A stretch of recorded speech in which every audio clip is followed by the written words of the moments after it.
Chris Brown's daughter, Royalty, is so cute. And he actually looks happy, like, although he's starting to get the Bobby Brown mouth. Better put that down, Chris.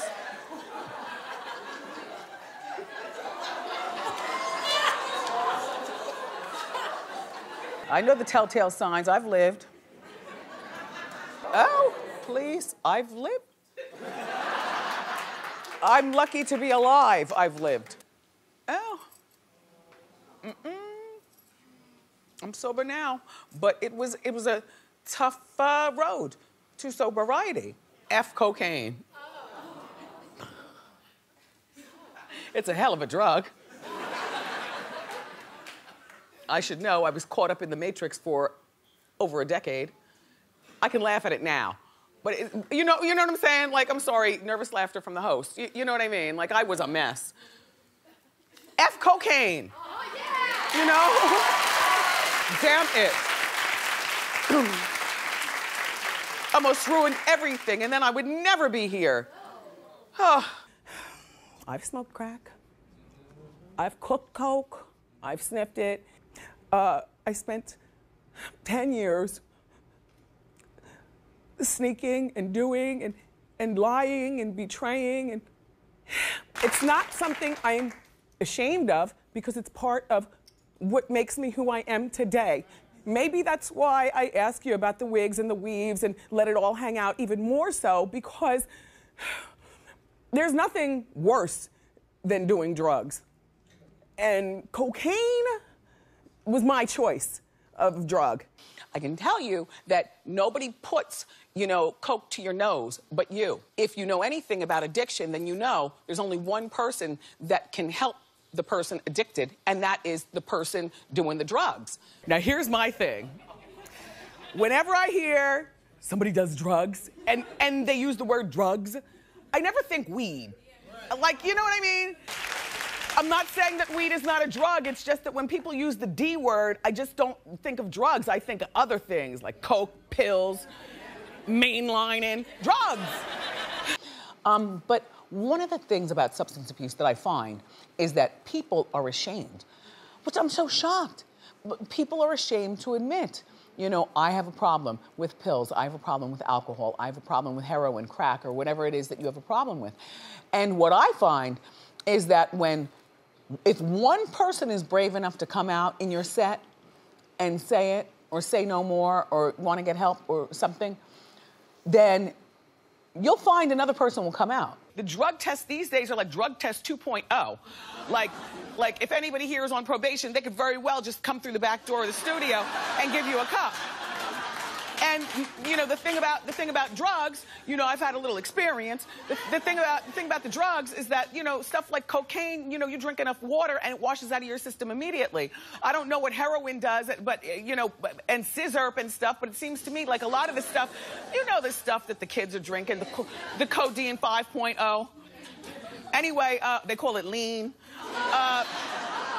That stuff, I think, washes out of your system right away. But there's one thing about weed, which is probably the most illegal drug out there. Weed stays in your system for 30 days, even if you got the turbo, urine cleaner at the GNC. That would still be 2 weeks. No time recently, but back in the day. You get the word from the curb that something's about to go down. You get right up in GNC. And don't forget a whole lot of water.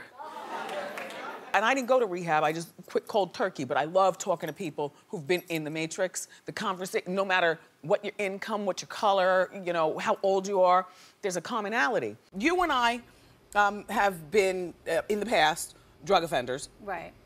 I don't struggle with my sobriety. Are you struggling with sobriety? Are you? No. You not good? At all. Not at all. Good. Yeah, I don't need alcohol to, get me out of depression or get me out of a bad moment, but I have occasional drinks with my friends. I think that's what people get confused with, because I know sometimes I read what you all say on the blogs, and you know what people say, Mary, and you might have heard this too. Well, if you were addicted to coke, that was my thing. Yeah, mine too. If you like coke, then why are you still drinking? Because you shouldn't be drinking, but I think you could do whatever you want. Yes. And people just are going to be people and say whatever they want. But as long as you're not killing yourself and hurting yourself. And trading one addiction for the other. Exactly. And the thing is not controlling you, because that's what I did years ago. Okay. I traded the coke for the alcohol. Right. And that's why I had to really cut it completely out for like 5 years. And during those 5 years, we had gone out for dinner, and you didn't drink, and I was just like, oh. Mary had the shakes, and she knocked over the liquor. We were on a foursome date. It was me, Kendu, my husband, and the four of us. It was a lovely dinner. The three of us drank, Mary didn't drink. And I started questioning myself, like, okay, I'm drinking, Mary's not drinking. We've been through the same thing. Then Mary gets the shakes, knocks over the liquor. I'm just like, damn. Here's something that you and I have in common, and people don't really seem to understand this. We've both had our dealings with substance abuse. Right. But we both drink. I've seen you out socially. Yes. And I know that you drink. Well, no, because people... But, I mean, is she outing me or what? No, I mean, here I come with this one, right? Because people say to me, I don't know whether you get this sometimes, but people say, well, if you're sober, you're supposed to be totally sober. If you had a problem with cocaine, then why would you still be drinking? Right, the answer is I'm not supposed to be drinking, actually. Oh, really? As a sober person, someone who's part of AA, you're not supposed you're supposed I didn't to know give you were part of AA. You went to AA? Yes, yes. Oh. Yes. Oh, see, I thought that you're... So it's you know, it's supposed to be all the way around. Yeah. The only excuse is my issue was not with alcohol. Right. My issue was with drugs. See, now, that's if you what put I me said. in a room full of cocaine, then we have to... Okay.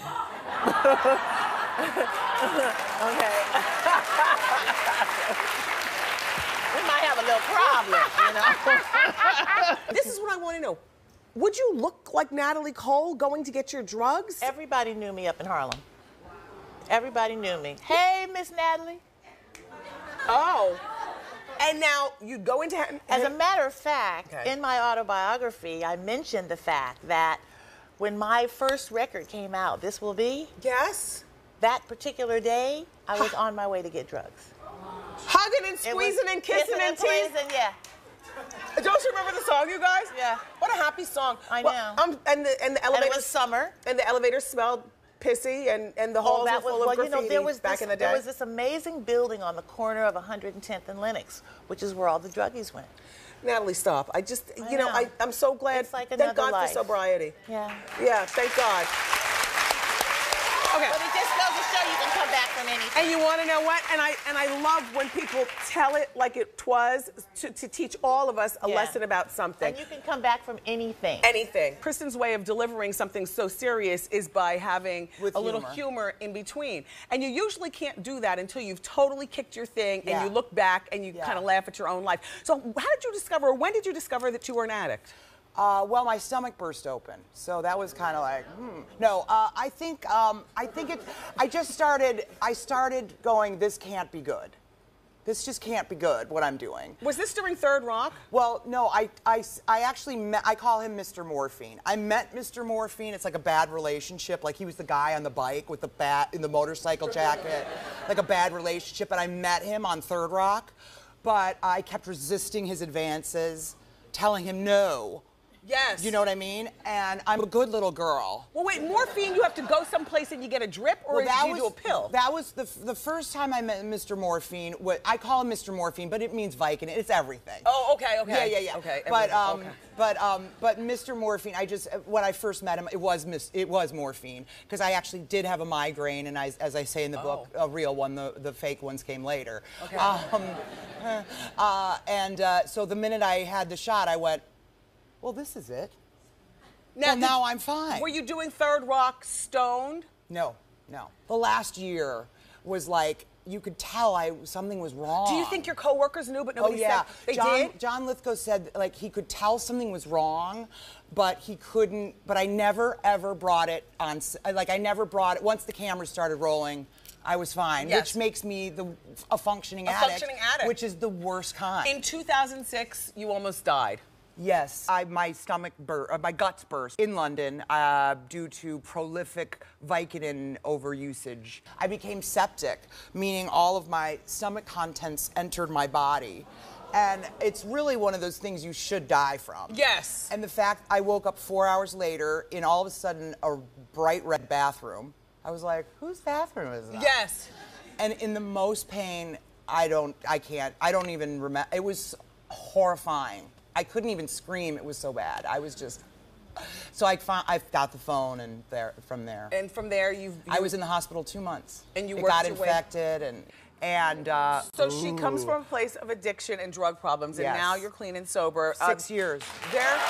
So you've accomplished so much in your career. In your personal life, I heard that you recently did a successful stint in rehab. Yeah, one of two. Yes, One of my two. second time. Yeah. Your second time. The thing is that people ask me a lot, do you have any regrets and things like that? What would you have done that? Heck no, because I'm telling you, if I hadn't done all the things I've done, That's what I say. I wouldn't be the amazing. That's what I say. I am today. That's what I say. That's so interesting. There are no regrets. The most important thing that happened this summer, which was a life-changing thing for the Hunter family, our son was made exposed to synthetic marijuana. And he was exposed by, a loved one who he looked up to. And it's one of those pens where you don't see the smoke and you don't smell anything. And you and I have known each other for years through the TV. And I'm the mom, I'm flipping rugs, I'm going through Nike boxes in his room, I'm telling you how to flip the ceiling and figure out what's going on. Well, I was duped. And our kid had been smoking this mess. And he got turned out. And to the point where he went off the rail for a moment. And the reason that me and my husband and my son, we're choosing to share this with you. This is not a surprise to any of us. We've had several family meetings over the summer, and it was so hard for me to be on the road because Kevin and Kevin were not there with me, and I'm trying to make funny on the tour, but in actuality, my heart is breaking, and my kid could have been dead. Yes. Do you understand what I'm saying? Yes. So, and we've always kept it real, so why should we be fake now, me and you, right? To the parents and guardians watching right now, just talk to your kids. This synthetic marijuana, there was only like 2% THC in it. The rest of it was factory manufactured mess. Fortunately, Kevin has two parents who took harness of the thing. We took him out of the country for holistic treatment. Now, we didn't want to pump him with psychiatric drugs and all that other kind of mess. I'm glad to say that our boy is on the good side of good now. But, it could happen to me, it could happen to you, it's happened to many. 3 days ago, my husband and I were driving down the street, we're here in the city. This is not just a city drug, it just so happens it was here in the city. This man, he had to have been at least 28 to 32 years old. This man was hugging a stop sign, not a stop sign, but a light post. Yes. For dear life, hugging it with his legs wrapped around and his arms wrapped around and just. And so my husband's like, look, there's that K2. I was like, damn. And what are you seeing happening to the brains of young people, especially when they try it even once or twice? Well, I mean, I know firsthand, after seeing not one, but several kids actually on it.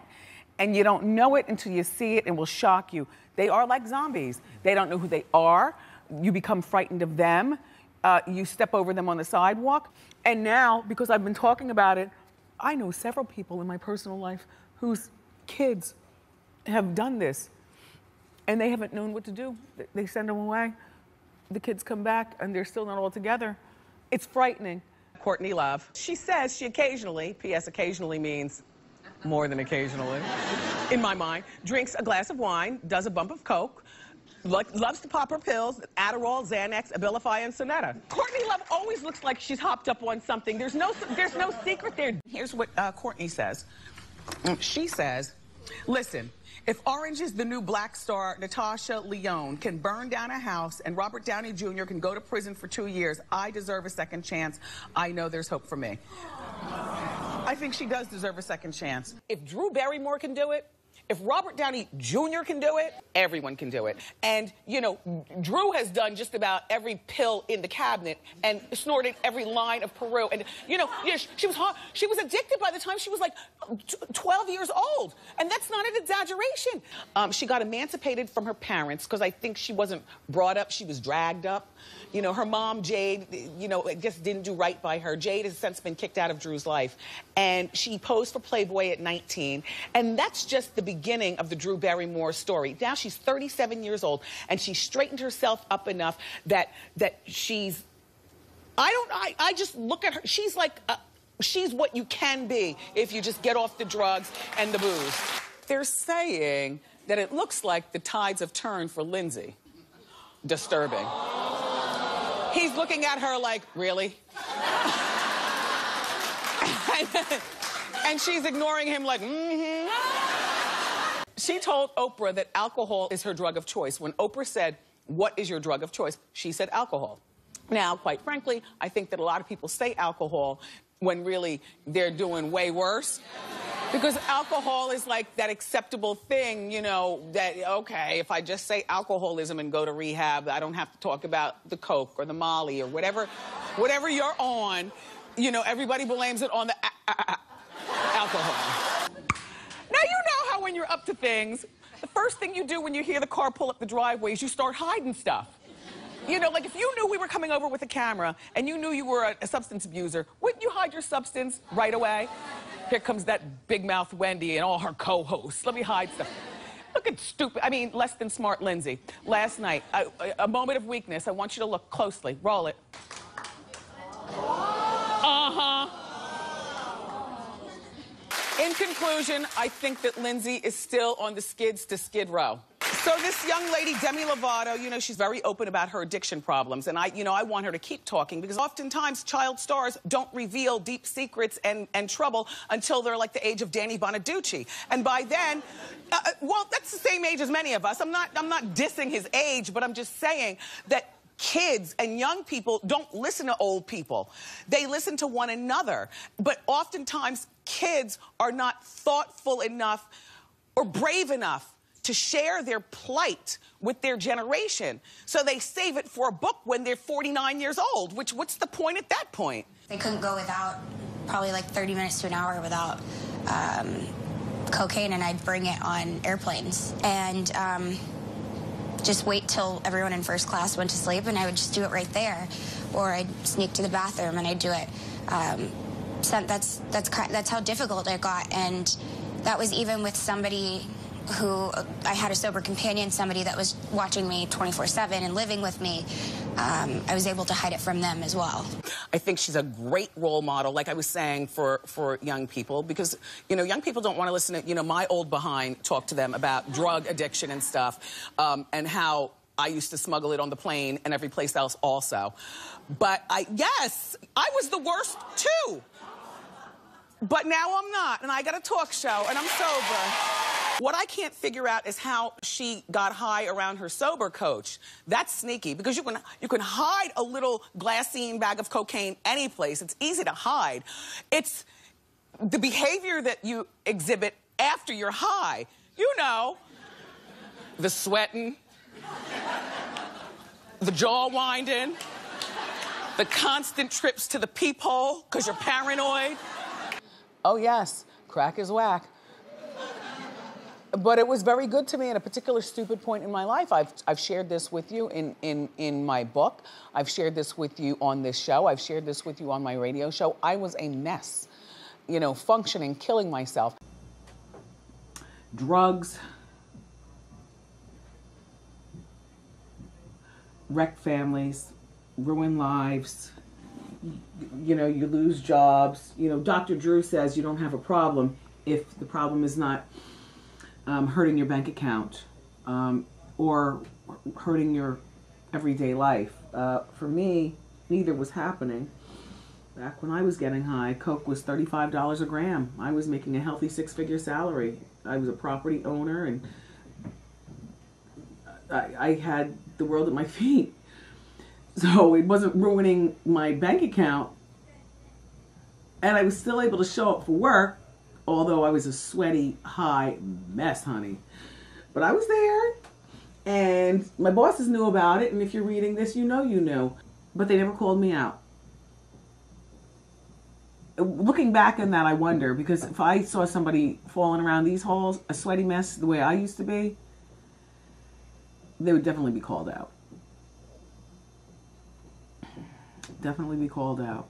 There was a time in radio, my old profession, where the radio stations would send the jock to rehab. But by the time I came along, that kind of money was not able to be allocated for anything. So I was really playing Russian roulette. I could have lost my job at any given time, but I didn't. And I had one boss who used to, God, it made me feel so guilty, but I never got fired, so I just kept doing it. Who used to look in my eyes and say, another one of those days. And I'd go in the studio and do my show, and I'd get high just about every day. Just about every day for a solid long time. Well over 10 years. And the way I quit, and I've explained this to many of you all before, but I think it's important, particularly now, that I explain again. The way I quit, I still had money, still had my job. It was starting to really wear on my heart that I would show up to my parents' house, for Thanksgiving or whatever, and I'd be, stoned with a drip, pushing food around my plate but not eating it, jittery, and then leaving like around midnight to come back into the city to continue my devil ways. It started to, and my parents would never say anything to me, and you've met my parents before. They're such loving people. I feel like, they never said anything, but their silence, to me,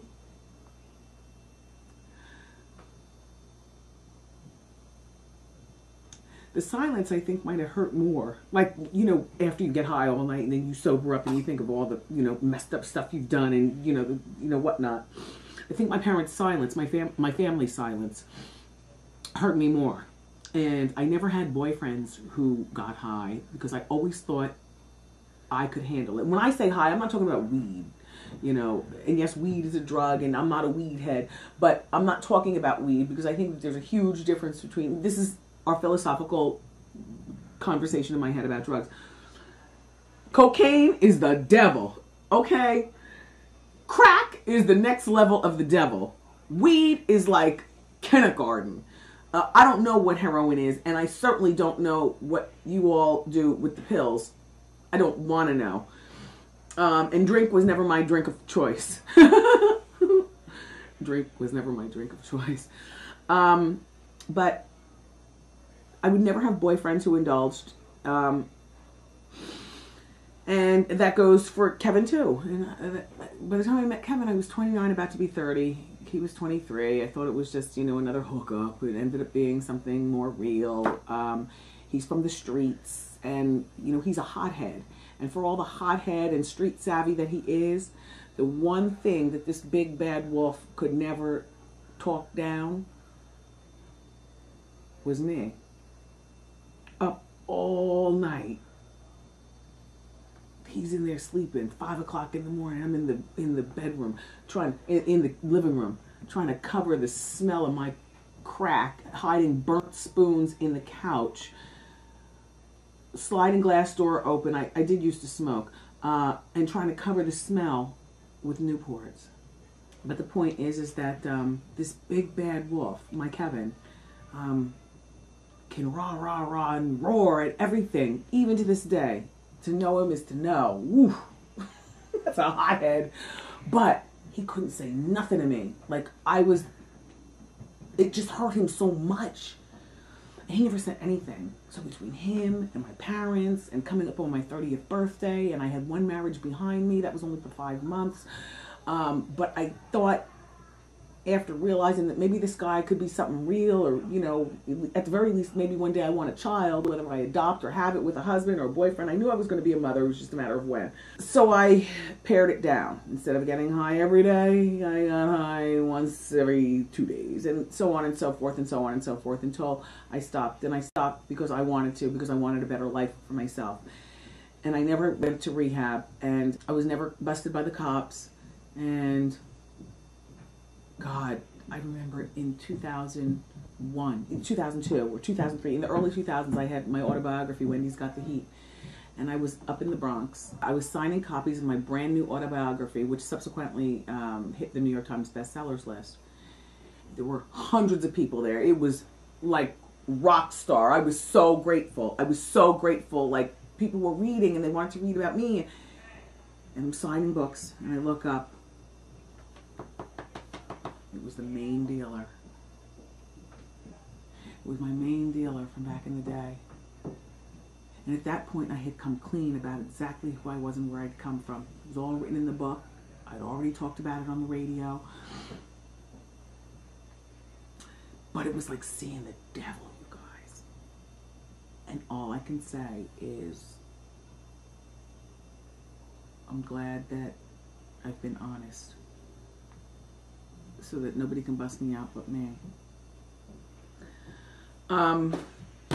If you know somebody who's hooked, please help them. They're not going to listen to you. You know, addicts don't listen to other people telling them what to do. But I can tell you from my experience, the guilt, the guilt still has me giving my parents great gifts. The guilt? Are you kidding me? And now there's nothing that would send me back to the drugs. I've already done that psychological check. You know, I have older parents.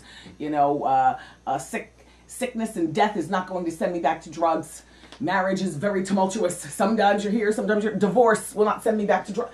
Just, I'm not going back. I love the me that I am right now. I love that I can be officially crazy. And you want to know what? When I think about who I am right now compared to who I was back then, I'm like, why was I even getting high? I'm not even like the type of person that needs to get high to be social. I used to get high and go into my house and shut the blinds and stay for days with my own stash. I wouldn't even have parties. It made me an introvert. It made me an absolute weirdo. I am so much better like this. Smarter, clear, alert. But I wouldn't... Here's the weird thing.